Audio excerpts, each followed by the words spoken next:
I feel like a part of our family has been stolen from us.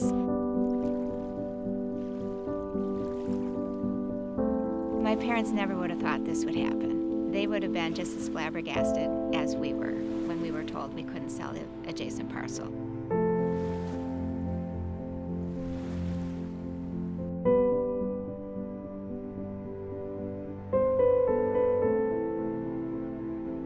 In 1960, William and Margaret Murr bought a little more than an acre lot on the St. Croix River and built a cabin for their family. Just a few years went by, and the Murrs took a risk and bought the property next door as an investment in hopes that value and popularity would rise. 40 years later, the land and the property became a family gathering place for the Murrs, while the properties around St. Croix Cove were developed into beautiful homes. In 2004, the Murrs decided to sell and take advantage of their investment lot, but according to the state of Wisconsin and St. Croix County, they can't. The government views the lots as one property, and they can't sell one without selling the other. My dad is from South St. Paul, born and raised, graduated from South St. Paul High School, and shortly thereafter went into the Army and was drafted in World War II. He was a true soldier and servant of our country and believed very strongly in our Constitution. One of the fondest memories I have growing up is that as soon as school got out, we packed up the whole family and we moved out here. We lived out here all summer long.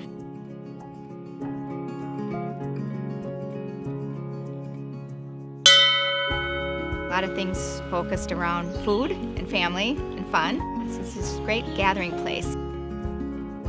Hey, he wins, he's got two of them! It is very special. It's the place that we can all gather as a family now that Mom and Dad are gone.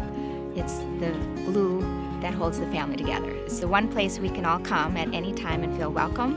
One place we can all come and remember fond memories with Mom and Dad and growing up. And so it's very dear to all of us. Your case has now been accepted by the United States Supreme Court. You've been dealing with this for a long time. You've got the first parcel that you built the cabin on, and then you have the second parcel, the investment parcel that your parents bought as an investment, and you're being precluded from selling it. Well, that is not a unique situation. Thousands of property owners have parcels that are commonly owned. So it's going to establish precedent that will not only address your issue, but we want to establish precedent that will benefit everybody. 2004 was when we learned that we were unable to sell the property. And here we are in 2016. And all along we've been still paying our property taxes without question. They kept taxing us as two parcels, even though they told us we only had one.